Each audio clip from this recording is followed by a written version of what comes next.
Hello, everybody. I'm Pam Baker, and this is a podcast that I am affectionately calling The Lost Love Stories.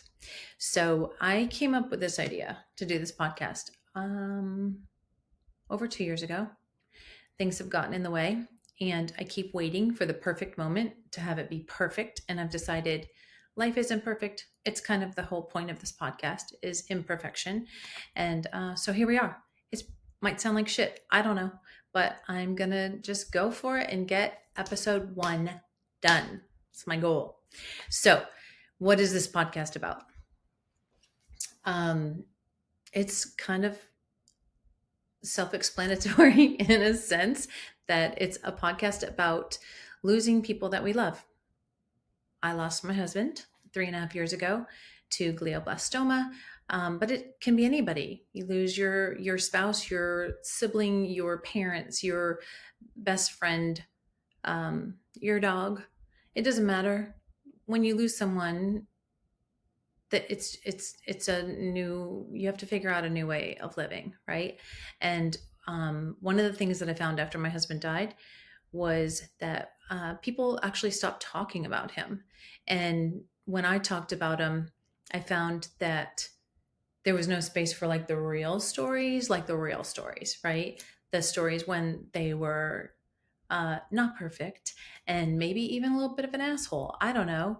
We're all assholes sometimes, right? So what I found is, um, there was no space to talk about him because everybody would think, oh, I'm going to hurt her feelings. I'm going to get her upset. I'm going to make this an awkward, weird thing. So people just stopped talking about him. And then if they did, then they just talked about how amazing. Yeah, my husband was amazing. Not going to lie.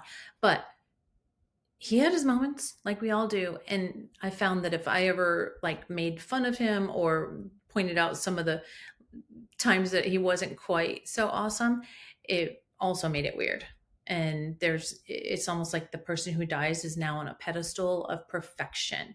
And that just, as a widow, it's already lonely, right? It's already weird. It's already awkward. And then now you have this weird space where even people who hung out with him all the time don't talk about him. And then if they do, it's also weird because they only talk about how perfect and amazing he was. So it's like layer after layer after layer of weirdness. So I wanted to create this podcast for people to come on and just have a space to archive their story, just share their story and talk about, yeah, they were amazing, all the things that were so great, but let's also talk about the things that weren't so great. And then let's also talk about how we're moving through the grief of losing someone we love and reclaiming joy in our life, because I think that people get stuck in the grief, and then they also feel like it's not okay to feel happy again, and that's just another layer of weirdness. So that's what I want to do. That's what I want to do with this podcast. So here I am. I want it to be real. I want it to be transparent and raw. When my husband was diagnosed with glioblastoma, we actually, instead of doing a caring bridge, we started a Facebook page called Coffee, Cancer, and Cocktails. And we journaled our entire journey with glioblastoma from like announcing the diagnosis up until the end. And actually, not even the end, because that's another one I have to do. I went back and looked and I never actually recorded like a final episode, which I need to do. But it's really cool. It's kind of magical. We have all these videos now of us together, sometimes crying, sometimes laughing, a lot of laughing, actually, almost always drinking wine. And me, not him. He was super healthy when he was fighting his cancer. And just sometimes, I mean, it was all the stuff. It was the rage and the tears and the heartbreak and all of it, and it's all chronicled. And actually, recently I turned that into my origin story podcast. So that's actually already out pretty much anywhere you can get podcasts. That's out, and it's called Coffee, Cancer, and Cocktails, just like the Facebook page. But there's videos that go along with that too. So if you're interested, you can go check that out and just see how this whole thing started.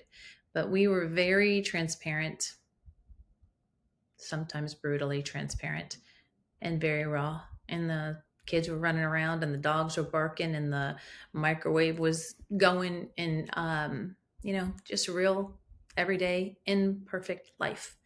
So that's what I want this to be. I just want it to be real conversation with friends and people that I know and love, and just a space for them to share their stories of the people that they've lost and love and loved both. And yeah, just do that. So that's pretty much the whole deal. I'm gonna follow this up with real stories from real people, and I hope that you will join me in the journey. And yeah, I think that's it. Well, I know what I'll do. I'll share a little bit about my story. Like I said, my husband was diagnosed with glioblastoma in October of 2018. Super healthy. He was 50 years old. Went through clinical trials, went through chemo radiation several times, had several craniotomies, fought like hell. And we really thought he'd be one that would beat it, because if anybody is determined enough to do it, it was John Baker.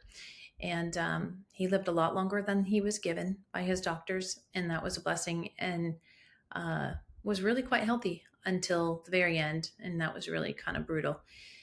We have 4 kids. Gavin is now 25. Jake turns 23 next week. Sabrina is 19, and Duncan is 16. And like I said, John passed away 3.5 years ago. So it was November of 2021 when he passed away. And so Duncan was quite young. He was 12. And, it was brutal. But, not but, and everyone, thankfully, I'm grateful every day. We're all happy and healthy and, living life and thriving. And we have all found our joy again after losing someone really, really important to us. So I hope that I can share lots of stories with you about that, and just see and hear some really beautiful stories about love and loss and finding the way back to joy. So that's what the Lost Love Stories will be all about. And I think it's going to be awesome. And I hope that you think it's awesome too. So this is official. Episode number 1 is done. Thanks for listening. And we'll talk to you next time. Bye.